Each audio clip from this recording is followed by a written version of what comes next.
Alors, bonjour tous ceux qui me suivent sur cette chaîne dédiée entièrement au domaine minier. Aujourd'hui, je vais vous parler d'un élément très important et qui ne nécessite pas véritablement une compétence particulière. N'importe qui peut être recruté pour faire ce travail dans le domaine des mines. Alors, il s'agit de l'utilisation de la scie à carotte. La scie à carotte. En fait, pour la scie à carotte, pourquoi est-ce qu'on va utiliser une scie à carotte? Pourquoi nous allons, dans le domaine des mines, nous allons utiliser une scie à carotte? On va utiliser une scie à carotte pour, le but c'est de fendre la roche. On va fendre la carotte. Donc, si vous avez fait un DD, un forage DD, vous avez participé à un forage DD, ou si vous n'avez jamais participé à un forage DD, sachez que lors du forage DD, on va orienter la carotte. Il y a un appareil qui permet d'orienter la carotte. Il y a un appareil qui permet d'orienter la carotte. Et l'orientation, donc avec l'appareil, on va marquer un point et ensuite tracer pour pouvoir faire l'orientation de la carotte. Donc on va tracer, on va faire un trait tout au long de la carotte après avoir emboîté, disons, les différents morceaux de la carotte. Donc il faut les emboîter pour reconstituer la roche puisque ça peut sortir cassé, fracturé. Donc il faut les reconstituer et suivre l'orientation. Alors pour que je vais peut-être dans nos vidéos vous montrer comment est-ce qu'on va joindre les bouts de traits, les deux bouts des différents traits. Pourquoi on va faire un trait plein et pourquoi on va faire des traits discontinus. Il y a une raison pour cela. Donc si vous voyez sur une carotte des traits droits pleins et sur d'autres carottes des traits discontinus, il y a une raison. Donc je vous parlerai de l'orientation de carottes plus tard. Mais sachez que ces traits-là vont servir aussi au découpage de la carotte. On va fendre la carotte en deux.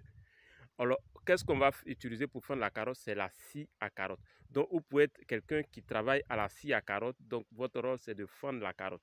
Vous n'avez pas besoin d'une compétence particulière. Vous devez être simplement en parfaite santé, posséder toutes vos qualités intellectuelles et choses. Donc, ce n'est pas une étude, ce n'est pas un diplôme. On n'a pas besoin d'un diplôme pour fendre une carotte. Donc, vous pouvez travailler à la scie à carotte.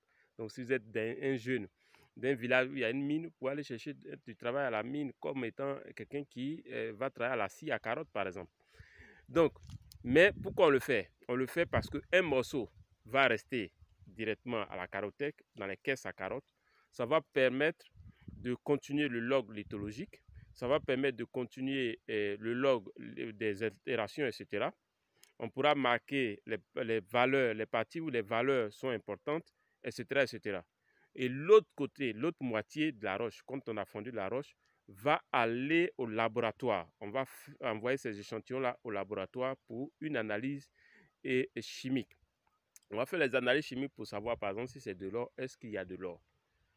Donc, la scie à carotte est très importante parce que ça va nous permettre de fendre la roche en deux.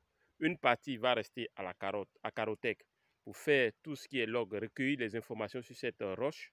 Ça peut être l'altération, ça peut être la lithologie, ça peut être d'autres éléments. Ça peut être, par exemple, on peut utiliser j'oublie le nom de l'appareil, pour mesurer, par exemple, comment on va dire ça, j'oublie un peu le nom, mais c'est un appareil qu'on pose sur la carotte comme ça, qui permet d'avoir des valeurs, enfin, qu'on va utiliser en géotech. Si le mot me revient dans une autre vidéo, comme je vais faire une vidéo spéciale sur l'orientation des carottes, je pourrais vous parler de cet appareil. Mais le but de cet appareil, c'est de voir recueillir un certain nombre de valeurs. Donc, on va poser, supposons que ma main ici soit la carotte, on pose dessus et ça nous donne des valeurs. Je ne vais pas vous raconter le magnétisme, voilà. Donc, on va mesurer le magnétisme avec un appareil qui permet de mesurer le magnétisme. Ces informations vont nous servir dans notre interprétation géologique. Donc, et tout ça, ça se fait sur la carotte.